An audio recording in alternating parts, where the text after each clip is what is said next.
Deuxième partie du cours du 21 octobre en alliage léger. Euh, Contrairement à ce que j'ai dit à la toute fin de la première capsule du cours du 21 octobre, j'en ai pas encore tout à fait terminé avec les alliages de cuivre. Eh bien non, j'ai pas encore parlé de la catégorie de toute la famille des alliages de cuivre dits faiblement alliés. Donc on a parlé dans le cours précédent des cuivres, des alliages fortement liés. Donc, pour la plupart, ces alliages, les alliages qui font partie de cette grande famille-là contiennent habituellement au-dessus de 2 à 3 d'éléments d'alliage. Ça peut aller jusqu'à 45, même voire 50 dans certains cas. C'est là-dedans que se retrouveraient les laiton, les bronzes, les cuproaluminium, les cupronickel, les mailles short. Maintenant, nous allons aborder la deuxième grande famille, celle des alliages de cuivre faiblement alliés, pour lesquels on va retrouver un maximum de 1 à 1,5 d'éléments d'alliage. Donc, dans cette famille, il y a 5 sortes d'alliages. Il y a les cuivres à l'argent, les cuivres au cadmium, les cuivres au tellure, les cuivres au chrome et les cuivres au beryllium. Donc, chacun de ces métaux-là en faible quantité, agissent en tant qu'élément d'alliage principal pour améliorer certaines caractéristiques. Donc, si je descends un peu plus bas dans le PowerPoint, où on va parler des alliages faiblement alliés. Okay, voilà. Donc, les alliages faiblement alliés, en général, si on les distingue par rapport aux alliages fortement alliés. Premièrement, comme je l'ai dit, ils possèdent des teneurs, des concentrations faibles en éléments d'alliage, donc c'est souvent inférieur à 1%. Comme caractéristique générale, étant donné qu'ils n'ont pas beaucoup d'éléments d'alliage, on exploite donc à travers cette famille d'alliage la forte conductivité électrique du cuivre. Donc, ce sont de très bons conducteurs électriques par rapport aux alliages fortement alliés qui le sont moins. Bonne résistance à la corrosion, parce qu'ils ne contiennent pas d'éléments d'alliage comme le zinc, par exemple, dans les laitons, ou qui affaiblissent la résistance à la corrosion. Donc, ils sont en général, sauf exception par rapport au cuproaluminium et au cupronickel, pour lesquels la résistance à la corrosion est généralement renforcée par rapport au cuivre pur. On a dans l'ensemble de bonnes résistances à la corrosion pour la famille des faiblement alliés parce qu'on n'a pas beaucoup d'éléments d'alliage qui peuvent l'affaiblir. Les propriétés mécaniques peuvent être améliorées par écrouissage, bien entendu, comme tous les métaux, mais dans certains alliages de cette famille-là, on va voir tout à l'heure, comme le chrome par exemple, où on peut pratiquer ce qu'on appelle le durcissement structural, donc la trempe et le vieillissement, comme on est capable de le faire avec l'aluminium, à condition d'avoir les bons éléments. Ce que vous voyez ici, c'est, on vient tout juste de parler de la force des cuivres faiblement liés, l'une des forces qui est la forte conductibilité. Mais pour mieux illustrer l'effet de certains éléments qui peuvent se retrouver dans le cuivre sur la conductibilité, vous voyez le graphique qui montre l'effet de certains éléments présents dans le cuivre sur la conductivité électrique exprimée en pourcentage par rapport au cuivre pur, en fonction du pourcentage massique de ces éléments-là. Vous remarquez la droite plus prononcée correspondant à la présence de phosphore dans le cuivre.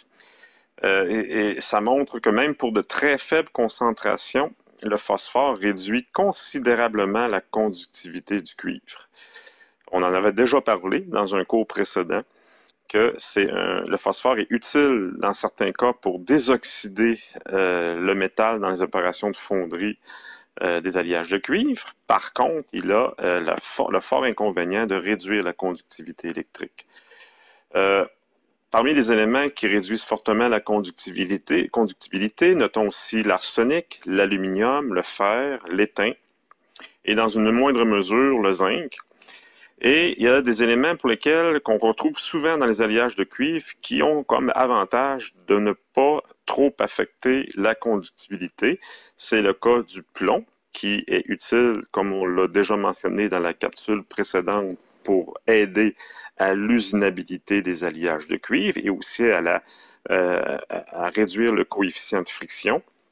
Le plomb agissant un peu comme un lubrifiant naturel pour les alliages de cuivre.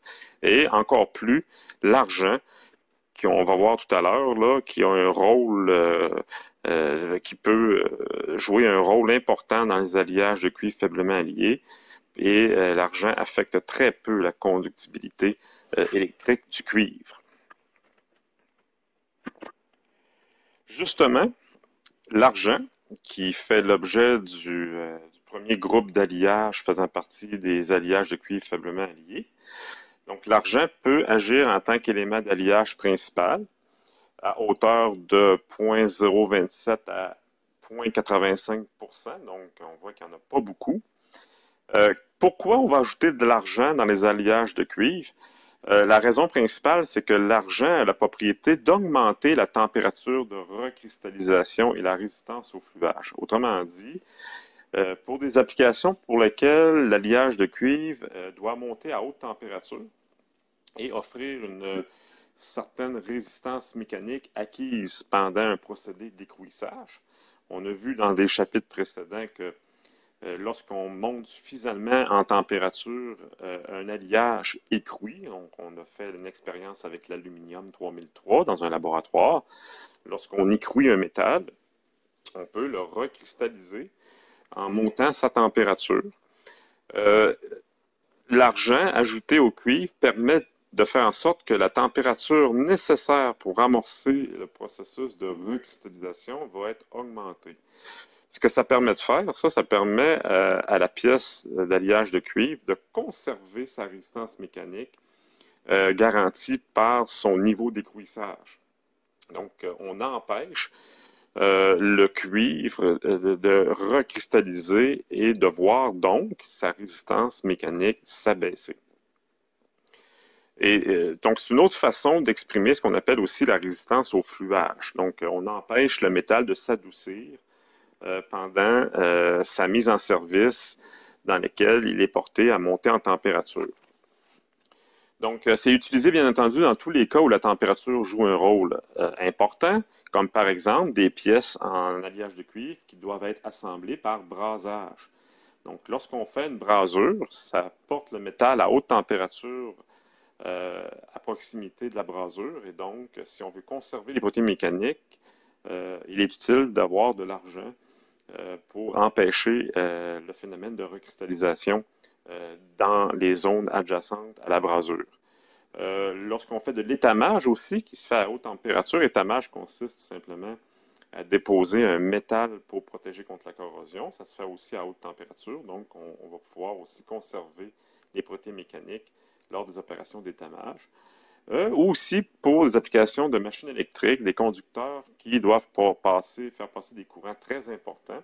On sait que lorsqu'on fait passer un courant très fort dans un conducteur, donc par effet Joule, le conducteur a tendance à s'échauffer. Et donc, si on a une pièce dans le cuivre qui doit à la fois bien conduire des courants très élevés et résister à des contraintes mécaniques, l'échauffement dû au passage du courant ne réduira pas la résistance mécanique due à la présence de l'argent qui augmente la température de recristallisation. Des exemples de ce groupe d'alliage-là, le C11300, C11600, C12700 et C13000. Pour mieux illustrer l'effet de l'addition d'argent dans le cuivre, ben, vous avez le graphique qui exprime la variation, par exemple, de la résistance mécanique en fonction de la température d'utilisation. Donc, vous avez une courbe, ben, en réalité, vous avez deux courbes qui montrent l'influence de l'ajout d'argent dans le cuivre sur la température de recristallisation. Vous voyez la ligne pleine qui part à peu près à 410 mégapascales, qui correspond à du cuivre pur, ben, on voit que la résistance mécanique chute à partir d'à peu près un peu moins de 200 degrés C. Donc, le phénomène de recristallisation, autrement dit, se produit à cette température-là. Lorsqu'on ajoute un certain pourcentage d'argent, on voit qu'il y a un déplacement de la température. La cristallisation va se faire à une température plus élevée, à plus de 300 degrés C à 350. Donc, on vient d'augmenter de quelques 100 degrés C la température d'utilisation d'un alliage de cuivre écroui pour lequel on veut conserver sa résistance mécanique. Et vous avez une courbe équivalente concernant la ductilité, parce que bien entendu, lorsqu'on recristallise un métal, ben, on redonne de la ductilité au métal. Donc, il y a l'effet inverse par rapport à la résistance mécanique. Deuxième élément qu'on peut ajouter au cuivre en petite quantité pour améliorer certaines propriétés mécaniques, comme la limite de fatigue, la tenue au fluage aussi, comme l'argent, le fer, comme on a vu précédemment, qui sont augmentés.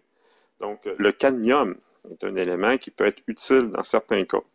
Donc, la limite de fatigue. La fatigue, c'est un phénomène de rupture des matériaux amorcé par une imperfection à la surface de la pièce. Et lorsque la pièce subit des charges variables, c'est-à-dire des tractions qui varient dans le temps de manière cyclique, des flexions, ben, ce qui peut arriver, c'est qu'à partir d'une imperfection de surface, qu'une fissure puisse évoluer vers l'intérieur de la pièce au rythme des changements de mise en charge. Ce qui fait qu'au bout d'un moment, au bout d'un certain nombre de cycles de changement de mise en charge, ben, la fissure s'avance tranquillement et vers le centre de la pièce et arrive un moment où la partie qui demeure encore intacte, la surface qui demeure encore intacte sur la pièce demeure insuffisante pour supporter la charge normale de la pièce. Et donc, on va donc assister à une rupture subite. Donc, c'est un phénomène très connu en métallurgie. Je ne suis pas certain que vous avez vu ce phénomène-là dans quelques-uns de vos cours. Sinon, je prendrai le temps peut-être là, de mieux décrire ce phénomène-là, qui est très connu en métallurgie, qui est responsable, qui a été dans le passé responsable de nombreux événements de rupture catastrophique dans le monde du transport, surtout l'aviation, les trains, et qu'on connaît très bien maintenant et qu'on sait comment pallier au phénomène. Notamment, on porte beaucoup d'attention sur la qualité de surface des pièces, comme par exemple pour les trains d'atterrissage, où on peut pratiquer des procédés comme le grenaillage, qui consiste à refermer les fissures et à créer des contraintes de compression résiduelle en surface pour empêcher que des fissures, des imperfections puissent commencer à évoluer vers l'intérieur de la pièce. Donc, limite de fatigue, ça c'est augmenté par la présence de cadmium, donc c'est un avantage procuré par cet élément-là. On va utiliser ce genre d'alliage-là pour faire des fils conducteurs, des électrodes de soudage par résistance, des ressorts conducteurs. Parce que comme l'argent, le cadmium permet aussi d'augmenter la température de recristallisation. Donc, vous avez certains alliages qui correspondent à ce groupe d'alliages-là qui sont énumérés en bas de l'écran. Et puis, vous avez ici un tableau indicatif qui permet de montrer dans quel domaine de résistance mécanique on peut avoir, ce qu'on peut obtenir à partir de l'ajout de cadmium par rapport au cuivre pur, par exemple, dans le même état métallurgique. Donc, on voit que l'ajout de cadmium seul permet un gain en résistance mécanique par rapport au cuivre pur. Donc, cuivre pur 220 mégapascales à l'état recuit. On peut grimper, tout dépendant de la concentration en cadmium, jusqu'à 310 mégapascales. Bien entendu, aux états écrouis, lorsqu'on fait de l'écrouissage, ben, on grimpe encore plus les résistances mécaniques. On peut atteindre jusqu'à 630 mégapascales pour des taux d'écrouissage très élevés en présence de cadmium. Troisième élément qu'on peut ajouter en faible quantité dans les alliages de cuivre, un métal dont vous entendez pas beaucoup parler, le tellure. L'ajout de tellure permet de grimper la résistance mécanique sans trop réduire la conductibilité électrique. Le tellure a aussi, comme le cadmium et l'argent, effet d'augmenter la température de recristallisation, ce qui permet donc de conserver la résistance mécanique acquise par écouissage lors de l'échauffement des pièces pendant leur mise en service. Mais le tellure offre un autre avantage de plus, contrairement à l'argent et au cadmium, c'est que le tellure, en plus, permet d'augmenter l'usinabilité. Donc, comme le plomb est capable de le faire, le tellure permet de faciliter les opérations d'usinage. Les copeaux s'enlèvent plus facilement et les outils d'usinage s'usent moins rapidement. Donc, le tellure est un élément utile pour certaines applications reliées aux alliages de cuivre. Et finalement, vous avez un cinquième, ben non, c'est le quatrième, finalement, c'est l'avant-dernier, le chrome.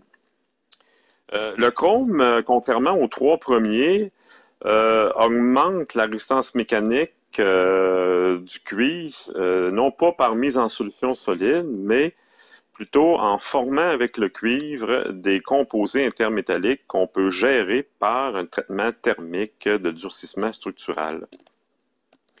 Donc, ça permet, autrement dit, ça permet aux alliages d'avoir des résistances mécaniques un peu meilleures et conserver en des températures plus élevées aussi. Donc, propriété mécanique conservée jusqu'à 450 degrés C.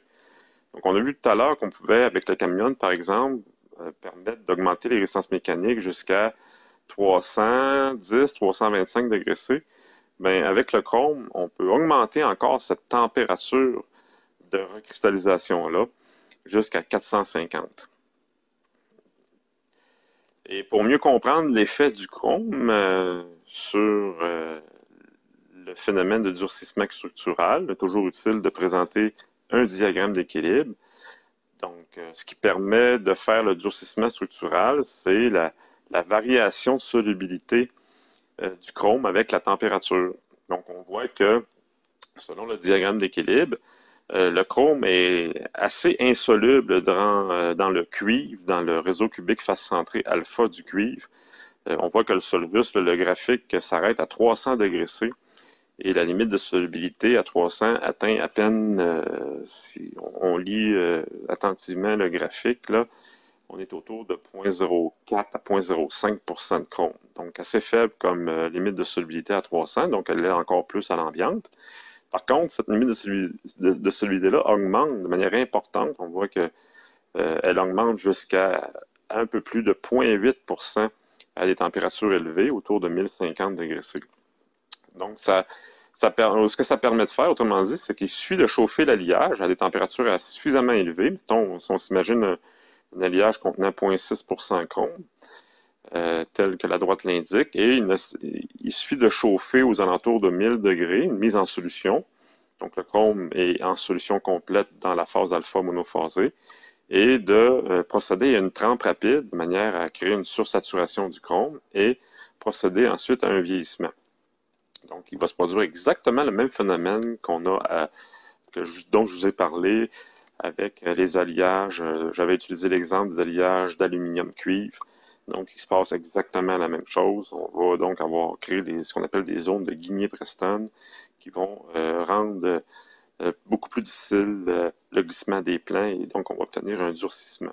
Et en même temps, le chrome va augmenter la température de recristallisation. Le cinquième et dernier élément, faisant partie, qui va déboucher sur un cinquième alliage, groupe d'alliages de la famille des cuivres faiblement alliés. Un autre dont vous entendez pas beaucoup parler, le beryllium, qui est un métal relativement léger. On peut ajouter du beryllium dans le cuivre. Comme le chrome, le beryllium aussi permet de faire du durcissement structural grâce à une trempe à l'eau à partir de 800 degrés C et d'un revenu. Le terme revenu ici, j'hésite à l'utiliser parce que c'est plus un phénomène de vieillissement. Donc, un vieillissement à 320 degrés C permet d'augmenter la résistance mécanique et la stabilité à haute température. Donc, propriété mécanique très élevée et conservée ici jusqu'à 300 degrés C. Donc, au niveau d'empêcher le métal de cristalliser. Le beryllium est moins efficace que le chrome. Par contre, pour des températures pas trop élevées, le beryllium est plus efficace en termes de gain en propriété mécanique que le chrome. Donc, des applications, ressorts, rondelles, relais électriques, membranes, outillage à anti-étincelant, pièces amagnétiques, toutes des applications pour lesquelles ça demande à la fois une bonne résistance mécanique et une bonne conductivité électrique. Parce que je rappelle que l'esprit derrière les cuivres faiblement liés, c'est d'utiliser la très forte conductivité électrique du cuivre et aussi d'aller chercher des propriétés mécaniques en même temps. Donc, à titre indicatif, là, on voit bien que le beryllium a un effet extrêmement important sur la propriété mécanique par rapport à tout ce qu'on a vu sur les alliages de cuivre. C'est à peu près, ce sont des alliages qui peuvent nous donner de fortes résistances mécaniques, là, à l'état trempé revenu jusqu'à 1100 mégapascals. Et si on fait un écrouissage avec le traitement thermique, on peut grimper jusqu'à 1500 mégapascals tout en conservant une bonne conductivité électrique. Donc, vous avez ici le diagramme d'équilibre cuivre-beryllium, un diagramme qu'on ne rencontre pas souvent, ça ne court pas les rues. Donc, on comprend que le beryllium a une limite de solubilité qui augmente aussi avec la température. Donc, par exemple, là, la droite montre une concentration de 2% de beryllium environ. Si on chauffe aux environs de 800 degrés C, on réussit à dissoudre tout le beryllium dans le réseau cubique face centrée alpha. Et avec une trempe à l'eau, un refroidissement très rapide, on sursature la matrice de beryllium et avec un vieillissement, on crée les zones de Guinée-Preston aussi. Comme on a déjà vu précédemment, c'est l'esprit derrière le durcissement structural. Voilà, ça complète maintenant le chapitre sur les alliages de cuivre. On avait déjà parlé des alliages de cuivre fortement liés, donc je crois que le chapitre sur les alliages de cuivre est maintenant complet. Peut-être mentionner aussi quelque chose que j'ai peut-être oublié de préciser, que les alliages fortement liés, ils sont fortement liés en général pour une des raisons principales, c'est pour les opérations de fonderie.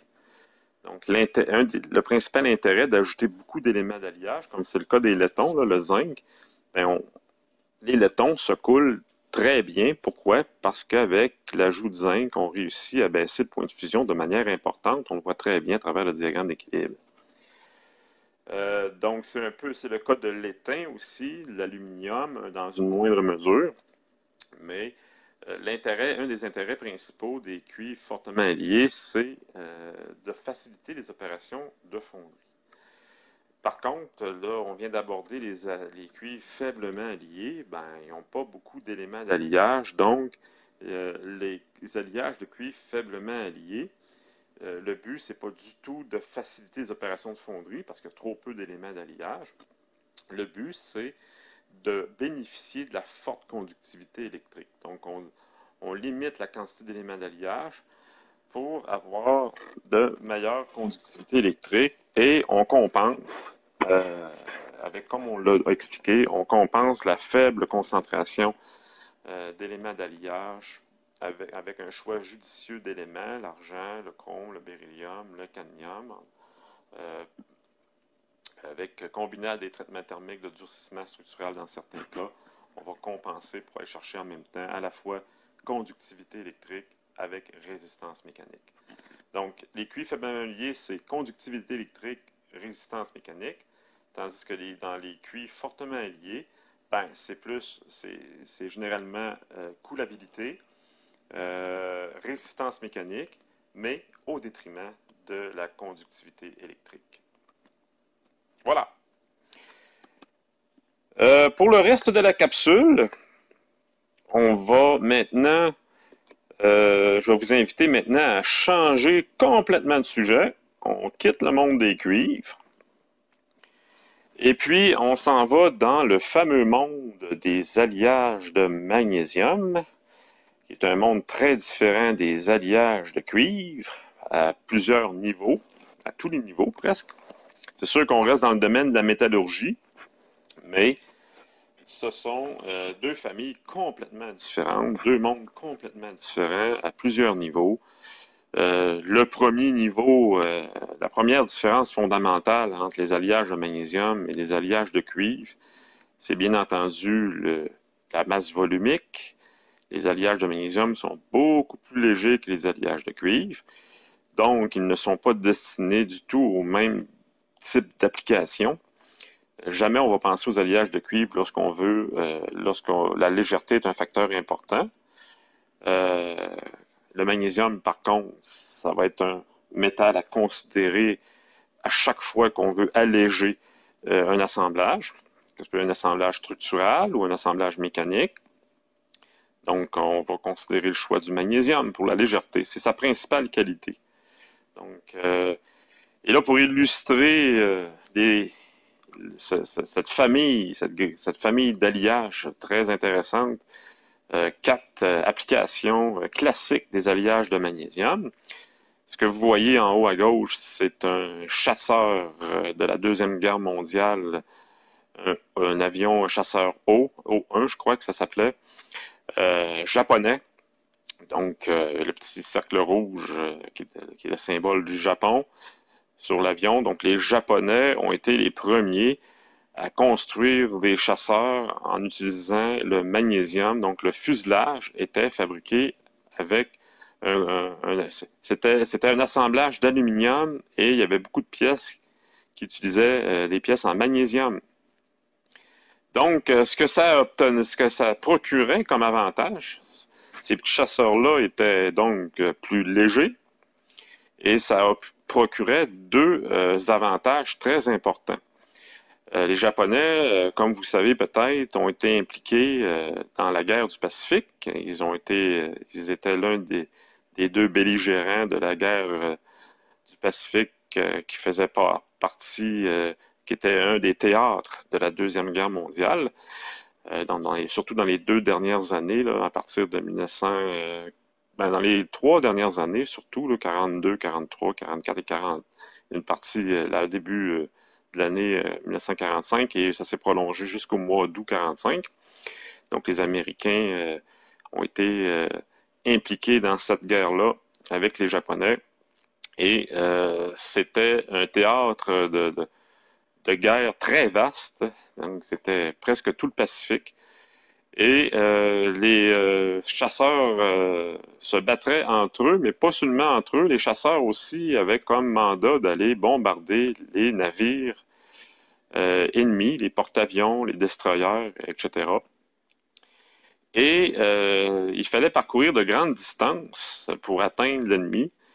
Et les chasseurs japonais, par leur légèreté et la conception de leur avion, la performance du moteur, la consommation de carburant était relativement faible, ce qui permettait aux chasseurs de parcourir de grandes distances afin de les aider à, à atteindre leur cible. Donc, ça, c'était le premier avantage. L'autre avantage, c'était en situation de combat entre avions eux-mêmes.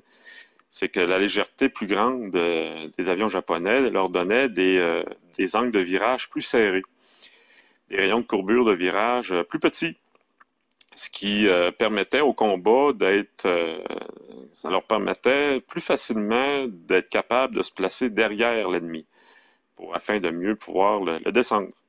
Donc, le magnésium était déjà utilisé à ce moment-là dans l'aéronautique pour aller chercher ces avantages-là de la part des Japonais. Deuxième application, qui, elle, est moins violente, disons, moins militaire, mais moins violente. Ça dépend. Hein? Les arbres ne seraient peut-être pas d'accord avec ce que je viens de dire, mais vous avez ici une scie mécanique. Le boîtier de la scie mécanique est souvent fait en magnésium. Il y a plusieurs qualités dans les scies à chaîne.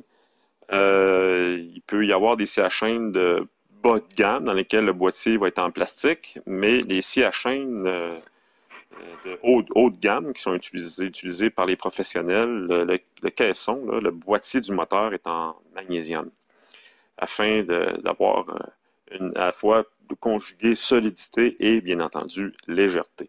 Le plastique est beaucoup plus léger que le magnésium, mais en termes de solidité et de durée de vie, le magnésium dépasse largement le polymère. Donc, c'est un bon compromis, durabilité, qualité et légèreté, le caisson en magnésium. Vous avez comme troisième application, ce que vous voyez ici, bien, vous reconnaissez facilement un portable. Qu'est-ce qui est fait en magnésium sur un portable? Ben, le boîtier est souvent fait en magnésium. Euh, bon, la raison principale, c'est bien entendu la légèreté encore, mais le magnésium a une autre qualité qui fait en sorte que qui fait en sorte qu'il est un choix judicieux pour faire un boîtier de portable. Je vais vous en parler tout à l'heure. Et puis, comme quatrième application classique avec le magnésium, les blocs moteurs de voiture. Donc, les blocs moteurs de voiture, ça fait longtemps qu'on fait des blocs moteurs en magnésium. C'est depuis les premières voitures, depuis les années, fin des années 20, début des années 30, que le magnésium est utilisé pour faire des blocs moteurs. Donc, c'est pas quelque chose, on a tendance à penser, là, quand on entend parler d'un bloc moteur en magnésium, que c'est nouveau, que c'est de nouvelles technologies. Pas du tout, ça fait très longtemps.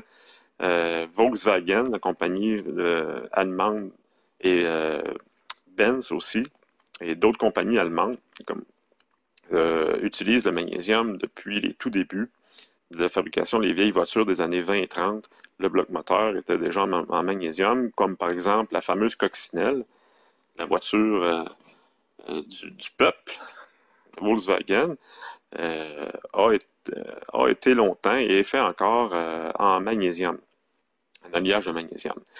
Le moteur que vous voyez à l'écran, c'est un moteur allemand encore, là, de la série du modèle de véhicule BMW, qui est donc dans plusieurs modèles BMW, le bloc moteur est en magnésium. Pas dans tous les modèles, mais dans plusieurs. Et voilà, donc ça illustre bien le magnésium comme métal quand même relativement important et utile pour nous, les humains. Qui a découvert le magnésium? Ben, qui a inventé? Ben, inventer, c'est un mauvais mot. Qui l'a découvert? Autrement dit, qui a été le premier à réduire sous sa forme métallique le magnésium? C'est un chimiste. C'est un Anglais britannique, bon, pléonasme. Donc, c'est un Britannique, Sir Humphrey Davy, qui a été le premier dans son laboratoire à obtenir du magnésium sous sa forme métallique par électrolyse d'un chlorure de magnésium, si je ne m'abuse.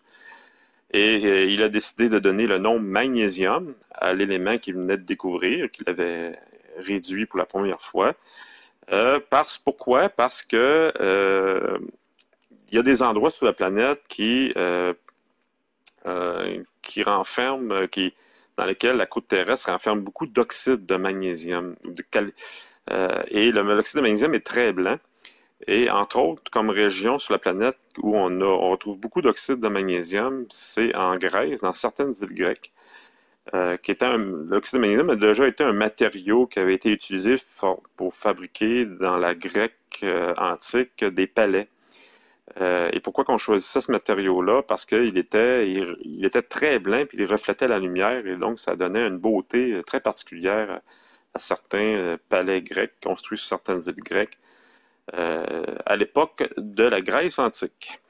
Et entre autres, il y avait certains palais construits avec de l'oxyde de magnésium comme matériau sur la ville de Magnésia, en Thessalie, qui est une région de la Grèce. Et à cause de ça, ben, le sire Humphrey Davy a décidé de donner le nom magnésium en référence à la ville dans laquelle on trouvait beaucoup d'oxyde de magnésium. Et voilà. C'est le troisième métal le plus abondant dans la croûte terrestre, jusqu'à 2,1% en moyenne. Donc, c'est le troisième métal le plus abondant après l'aluminium et le fer. On peut aussi l'extraire de l'eau de mer, le magnésium. Donc, autrefois, quand je dis autrefois, c'est il y a environ jusqu'à une quinzaine d'années, beaucoup de magnésium dans le monde, surtout aux États-Unis, était produite à partir de l'eau de mer parce que l'eau de mer contient des sels, donc en moyenne 3% de sel dans l'eau de mer. Et lorsqu'on parle de sel, on ne parle pas uniquement du chlorure de sodium, c'est-à-dire le fameux sel de table que vous achetez pour mettre sur vos aliments, Mais il y a beaucoup de sortes de sels, il y a beaucoup d'autres sortes de chlorure dans l'eau de mer. Chlorure de calcium, chlorure de potassium et aussi chlorure de magnésium. Donc, il était possible d'extraire l'eau de mer, de précipiter, de sécher, de faire évaporer l'eau et de recueillir le sel sous sa forme cristalline, le fameux chlorure de magnésium, et à partir du chlorure de magnésium, d'obtenir le magnésium. Donc, c'est à peu près, c'est le seul métal utilisé par l'homme qui peut prendre comme source non pas la croûte terrestre, mais de l'eau. Pour situer, comme je l'ai fait pour le cuivre et l'aluminium, je vais situer, par contre, les chiffres que vous voyez ici, c'est 2015, ça date un peu, mais dans les proportions n'ont pas vraiment changé. Pour situer la production de magnésium dans le monde par rapport à celle d'autres métaux, ben, on voit bien que c'est très négligeable.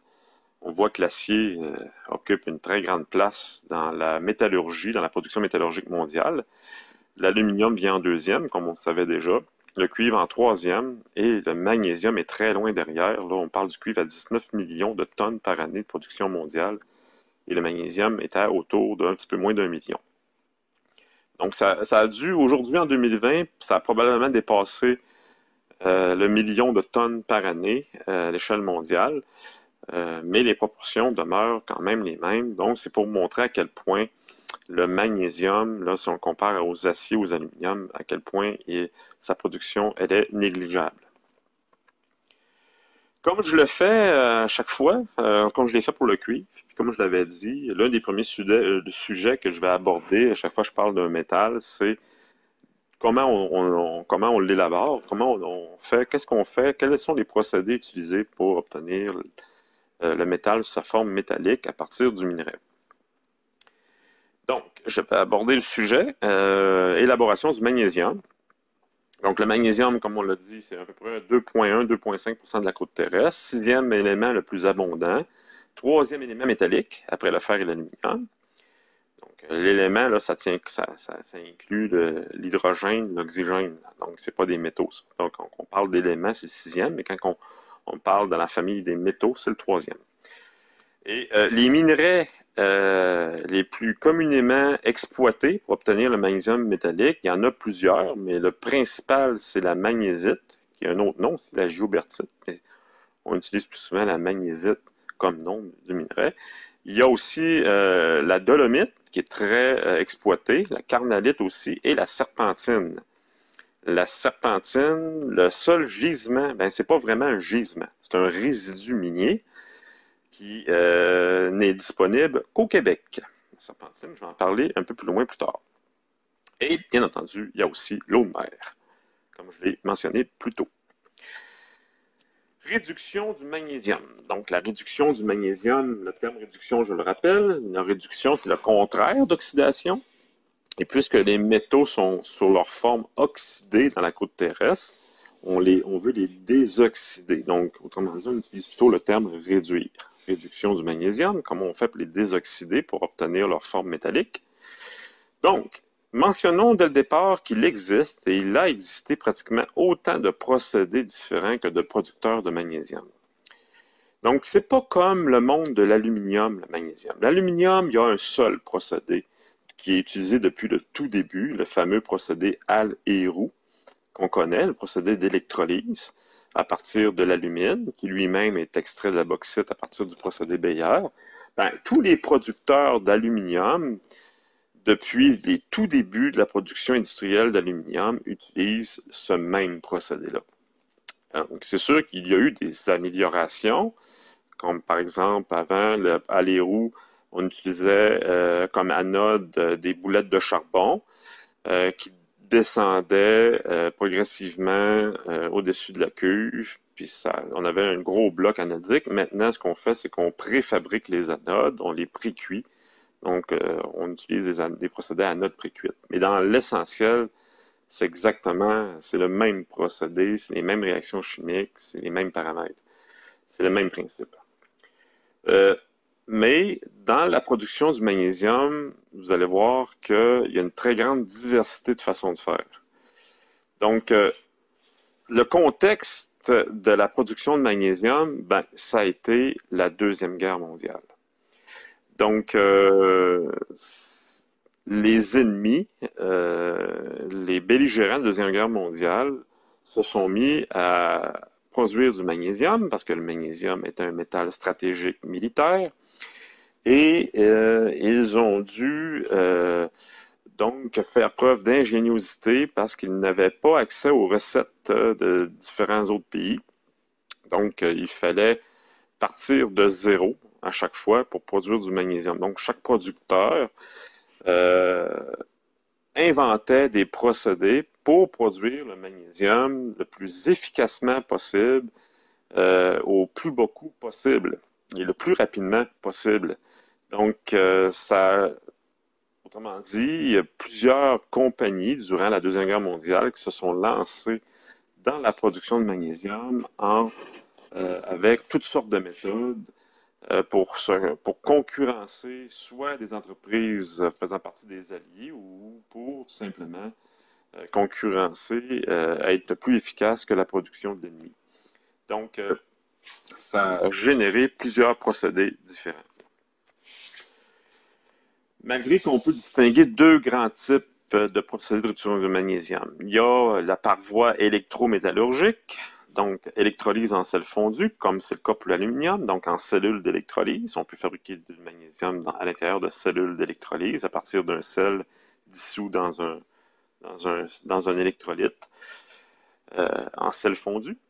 Donc, ou il y a la voie pyrométallurgique avec des procédés pyrométallurgiques, des fours, comme on le fait avec l'acier et les alliages de cuivre. Donc, vous voyez là que ça, déjà là, on a deux grandes directions distinctes pour lesquelles on peut être capable de produire du magnésium. Pour la voie électrométallurgique, donc avec l'utilisation de cuves d'électrolyse, comme l'aluminium, le magnésium peut être obtenu à l'aide d'une cellule d'électrolyse, dans laquelle on utilise une tension électrique pour permettre la réduction du magnésium. Tandis que l'aluminium est réduit directement à partir de son oxyde, donc on a vu quand on a abordé le chapitre de l'aluminium que le procédé Alès-Roux, le principe, c'est que l'alumine, l'oxyde d'aluminium est incorporé directement dans la cryolite, dans le sel fondu. Et la cryolite a comme propriété d'être capable de dissoudre l'oxyde d'aluminium. Et donc, éventuellement, on se retrouve avec des ions d'aluminium dans le sel qui vont éventuellement, à la cathode, capter les électrons et se réduire sous sa forme métallique et produire avec l'anode aussi du gaz carbonique. Donc, pour l'aluminium, on injecte directement l'oxyde qui est contenu au départ dans la bauxite. Le magnésium, lui, est la forme sous laquelle, à partir de on va faire l'électrolyse, généralement, c'est pas de l'oxyde, c'est pas sa forme d'oxyde, c'est pas un oxyde de magnésium, c'est plus un chlorure de magnésium. Donc, c'est généralement c'est en ajoutant un chlorure et non pas un oxyde qu'on va effectuer l'électrolyse du magnésium. Et de manière générale, dans une cuve d'électrolyse, à partir du chlorure de magnésium, la réaction qui va avoir lieu à l'intérieur de la cellule, ben, elle est résumée en bas de l'écran. Donc, chlorure de magnésium qui va former du magnésium métallique et du chlore gazeux. Donc, comment dit, la molécule elle est brisée de manière à avoir du magnésium métallique et du chlore gazeux. Le magnésium est formé dans la partie cathodique de la cellule, bien entendu. La cathode, par définition, c'est un ion positif qui capte des électrons. Donc, c'est le cas du magnésium, qui est dans le sel sous forme d'ion Mg2+, au départ. À proximité de la cathode, les électrons vont arriver et fournir en électrons les ions magnésium. Et à l'anode, il va y avoir à l'inverse une réaction d'oxydation. Les ions chlore, qui eux possèdent les électrons appartenant au magnésium, se font arracher les électrons à l'anode et les ions chlore vont, en perdant leurs électrons, vont se recombiner pour faire un lien covalent, former du chlore gazeux. Voilà. Le magnésium étant déposé à la cathode et le chlore gazeux à l'anode. L'anode, contrairement à une autre distinction par rapport à la cellule d'électrolyse pour obtenir de l'aluminium. On a vu que pour l'aluminium, l'anode, elle est faite en pétrole ou en charbon. Donc, c'est du carbone. L'anode se consomme. Elle fait partie de la réaction. Donc, le carbone agit comme élément réducteur dans la... Il est nécessaire à la réaction de réduction de l'alumine. Ici, dans la technologie du magnésium, c'est que l'anode, elle ne participe pas à la réaction. On dit que c'est une anode inerte.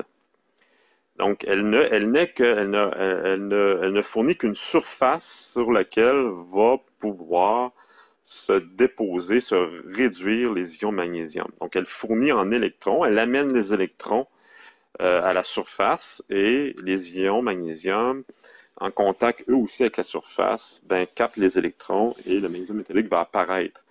C'est à la cathode. Là. Je viens de me tromper, là, on parlait de l'anode. Donc l'anode, c'est pas le magnésium qui va aller là, c'est le chlore. Donc c'est les ions chlore. Eux, ils vont simplement se déposer sur la surface des anodes inertes se faire arracher leur électron. L'électron périphérique supplémentaire. Et c'est là aussi que le chlore, les ions chlore, chaque ion chlore va se recombiner avec un copain, chlore, et former du chlore gazeux. Tout ça va se passer à la surface de l'anode. Mais l'anode ne participe pas à la réaction. Généralement, le matériau qui est utilisé pour faire l'anode dans les cuves d'électrolyse, c'est de l'acier inoxydable. Ça peut être du titane aussi, mais généralement, c'est de l'acier inoxydable parce qu'il est meilleur conducteur que le titane.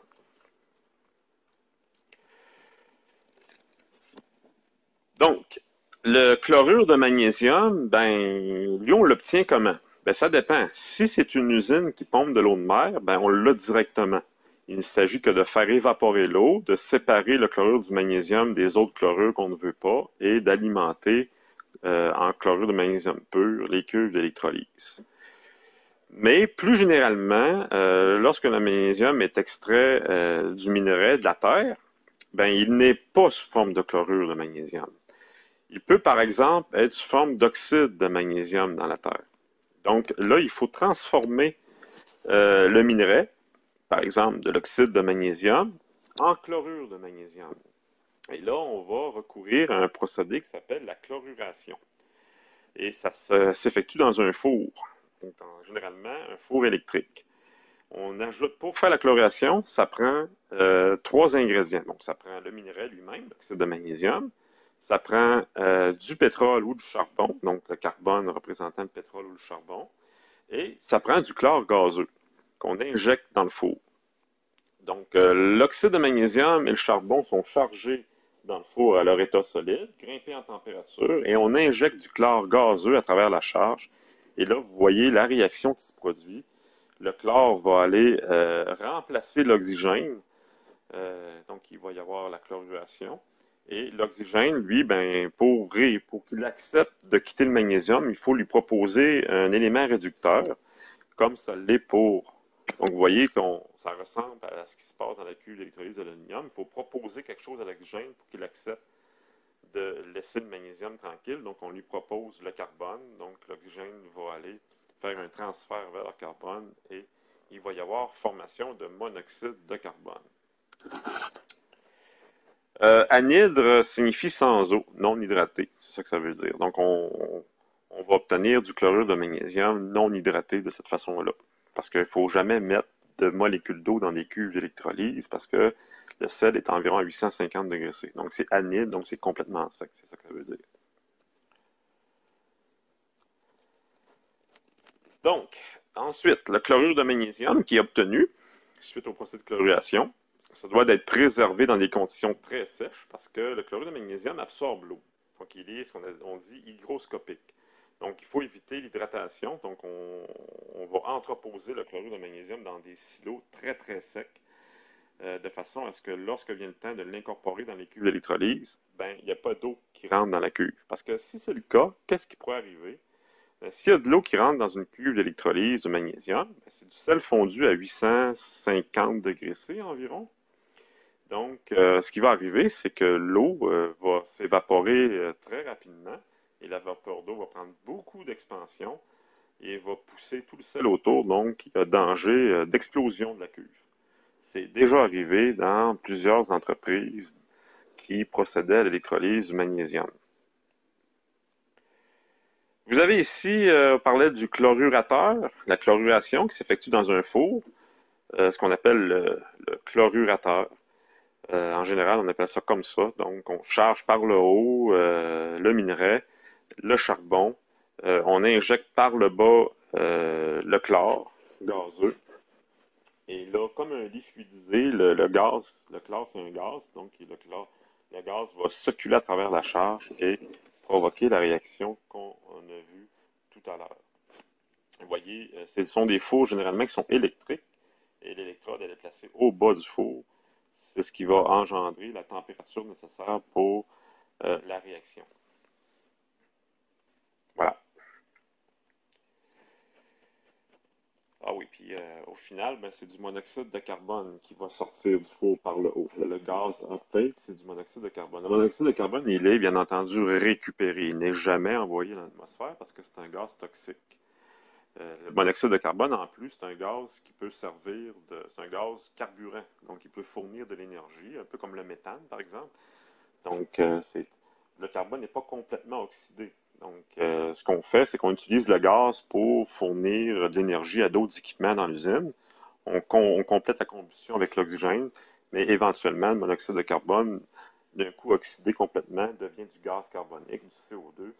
Lui, le CO2, il n'est pas toxique, il est sans danger, il peut être lancé dans l'atmosphère. C'est même la nourriture de la végétation, des arbres et de la végétation, donc il n'y a pas de risque environnemental toxique avec le CO2.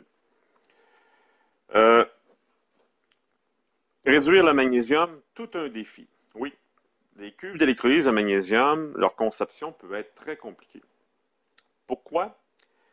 Pour certaines raisons. La première, c'est que le magnésium, il est léger. On le sait, il est plus léger que l'aluminium, mais il est aussi plus léger que le sel à l'intérieur de la cuve. Donc, ça pose un défi. L'aluminium, dans sa cuve d'électrolyse, comme on l'a vu, il est plus lourd que la cryolite. Donc, à l'état liquide, il descend au fond. Il se produit au fond de la cuve et il reste au fond de la cuve, l'aluminium. Ici, c'est le contraire. C'est qu'à l'intérieur d'une cuve d'électrolyse de magnésium, le magnésium étant plus léger que le sel, ben, il va monter à la surface. Donc, il va flotter par-dessus le sel à l'état liquide. Et ça pose une difficulté.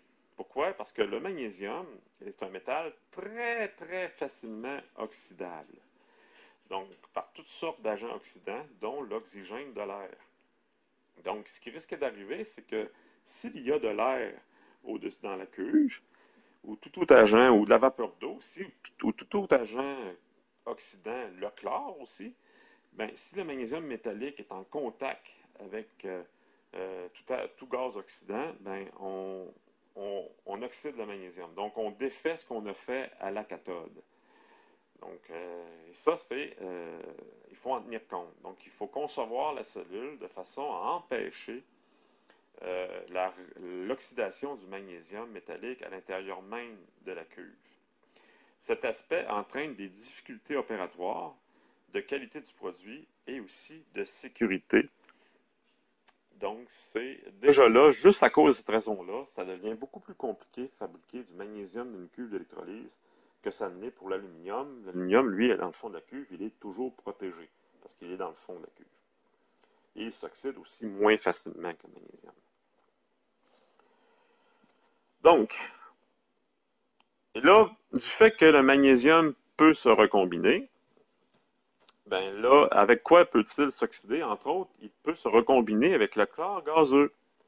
Le chlore, il est produit aussi dans la cellule d'électrolyse, comme le magnésium. Il est produit à l'anode. Donc, ce qu'il faut éviter à tout prix, c'est que le chlore gazeux qui est produit à l'anode ne rentre pas en contact avec le magnésium liquide. Parce que là, on va simplement défaire ce qu'on a fait. Donc, on va dépenser de l'énergie à ne rien faire, autrement dit. On va partir du chlorure de magnésium, puis on va refabriquer du chlorure de magnésium. Donc, il faut vraiment à tout prix empêcher la recombinaison. Donc, le magnésium accumulé à la surface de la cuve, ben, il peut être exposé au chlore gazeux, il peut être exposé à l'oxygène, il peut être exposé à la vapeur d'eau de l'air ambiant. Donc, s'il est exposé à l'oxygène ou à la vapeur d'eau, ce qui risque d'arriver, c'est que il peut y avoir explosion de la cellule d'électrolyse, encore une fois, ici. Parce qu'il va se former un gaz, surtout avec l'humidité de l'air. Pour résoudre les problèmes mentionnés précédemment, donc recombinaison avec le chlore, danger d'explosion, les différents producteurs ont donné lieu à la prolifération de conceptions de cellules différentes. Donc, ceux qui ont conçu les cellules ont dû faire preuve d'imagination et d'ingéniosité pour faire des agencements anode-cathode qui permettraient de diminuer le plus possible la recombinaison entre le chlore et le magnésium à l'intérieur de la cellule. Donc, toutes les cellules modernes qui sont d'électrolyse, qui sont aujourd'hui encore en opération, sont des améliorations ou des dérivés de 3 modèles de cellules originaux, fabriqués par 3 pays. Donc, les Allemands ont été les premiers à inventer une cellule d'électrolyse pour le magnésium à travers la compagnie chimique allemande I.G. Farben. Les États-Unis ont réussi à concevoir eux-mêmes aussi une deuxième cellule à travers la compagnie américaine Dow Chemical. Et les Russes ont aussi, de leur côté, réussi à développer une cellule d'électrolyse. Tout ça s'est fait à peu près dans le tournant des fins des années 30, début 40. Donc, ça faisait partie de l'effort de guerre de ces pays-là.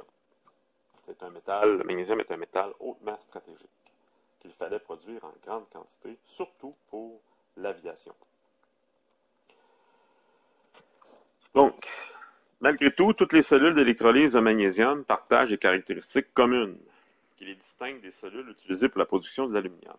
Donc, comme on a vu, le magnésium flotte sur le dessus du sel. Et pour la production du magnésium, ce qui distingue par rapport aux cuves de l'aluminium, c'est que les cuves sont beaucoup plus profondes. Donc, les cuves d'électrolyse d'aluminium, c'est des petites pataugeoires. Tandis que celles pour la production du magnésium, c'est des piscines profondes. Donc, ce sont des cellules très profondes, ça peut aller jusqu'à 5 mètres de profondeur.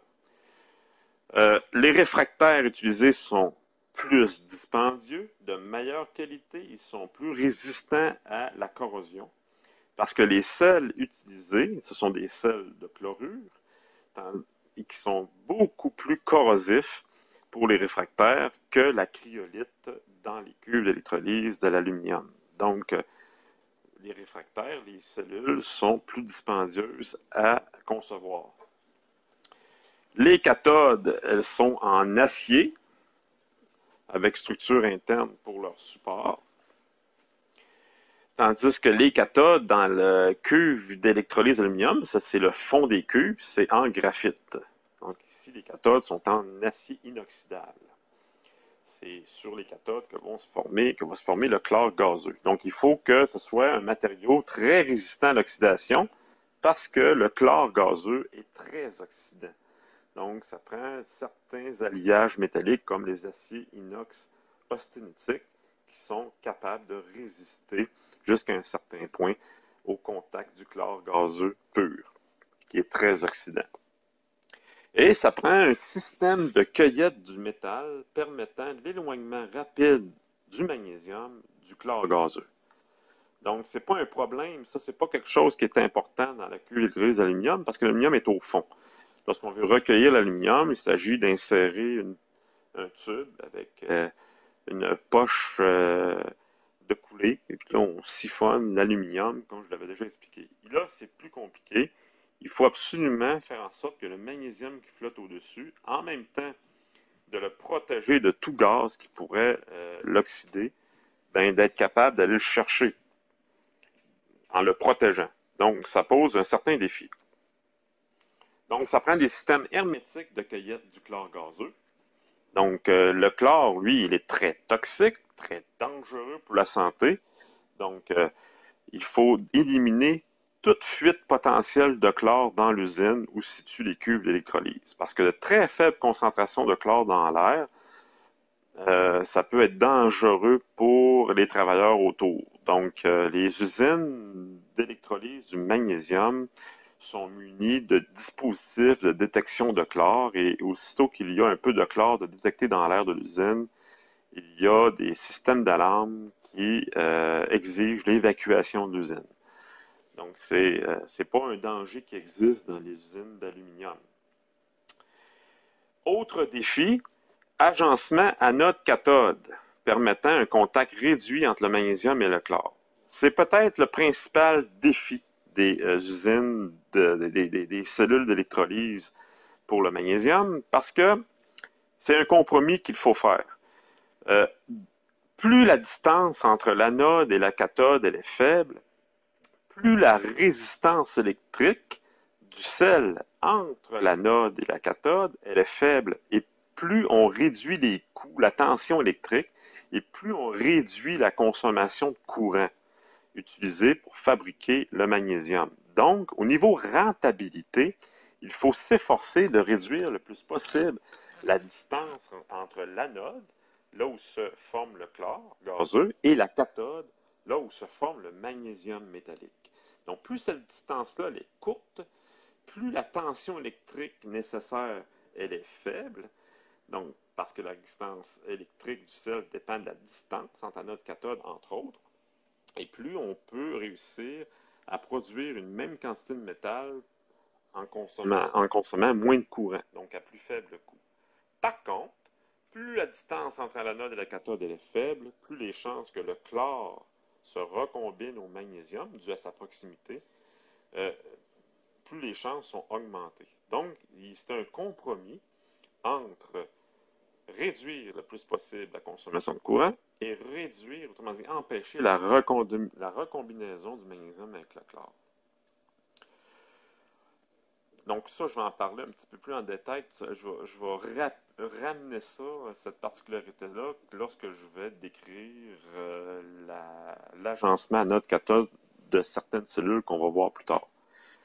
Et puis, il y a aussi l'emploi très fréquent, même presque systématique, de gaz de protection, en l'occurrence l'argon, qu'on va injecter à l'intérieur des cellules.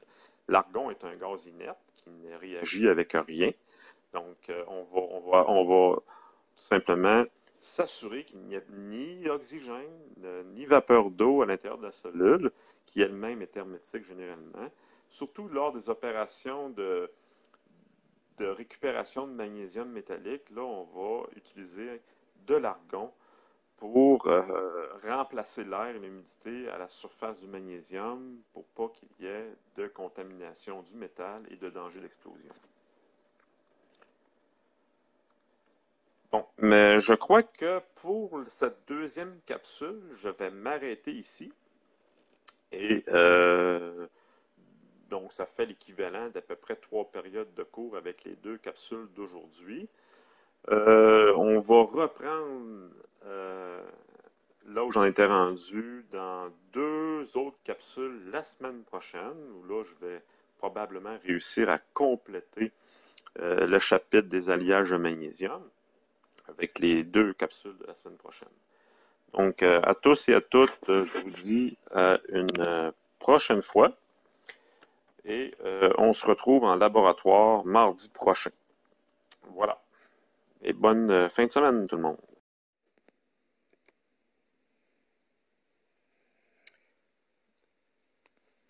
Deuxième partie du cours du 21 octobre en alliage léger. Contrairement à ce que j'ai dit à la toute fin de la première capsule du cours du 21 octobre, j'en ai pas encore tout à fait terminé avec les alliages de cuivre. Eh bien non. J'ai pas encore parlé de la catégorie de toute la famille des alliages de cuivre dits faiblement alliés. Donc, on a parlé dans le cours précédent des cuivres, des alliages fortement liés. Donc, pour la plupart, ces alliages, les alliages qui font partie de cette grande famille-là contiennent habituellement là, au-dessus de 2 à 3 d'éléments d'alliage. Ça peut aller jusqu'à 45, même voire 50 dans certains cas. C'est là-dedans que se retrouveraient les laiton, les bronzes, les cuproaluminium, les cupronickel, les magnesium. Maintenant, nous allons aborder la deuxième grande famille, celle des alliages de cuivre faiblement alliés, pour lesquels on va retrouver un maximum de 1 à 1,5 d'éléments d'alliage. Donc, dans cette famille, il y a 5 sortes d'alliages. Il y a les cuivres à l'argent, les cuivres au cadmium, les cuivres au tellure, les cuivres au chrome et les cuivres au beryllium. Donc, chacun de ces métaux-là, en faible quantité, agissent en tant qu'élément d'alliage principal pour améliorer certaines caractéristiques. Donc, si je descends un peu plus bas dans le PowerPoint, où on va parler des alliages faiblement alliés. Okay, voilà. Donc, les alliages faiblement alliés, en général, si on les distingue par rapport aux alliages fortement alliés. Premièrement, comme je l'ai dit, ils possèdent des teneurs, des concentrations faibles en éléments d'alliage, donc c'est souvent inférieur à 1%. Comme caractéristique générale, étant donné qu'ils n'ont pas beaucoup d'éléments d'alliage, on exploite donc à travers cette famille d'alliage la forte conductivité électrique du cuivre. Donc, ce sont de très bons conducteurs électriques par rapport aux alliages fortement alliés qui le sont moins. Bonne résistance à la corrosion, parce qu'ils ne contiennent pas d'éléments d'alliage comme le zinc, par exemple, dans les laitons, ou qui affaiblissent la résistance à la corrosion.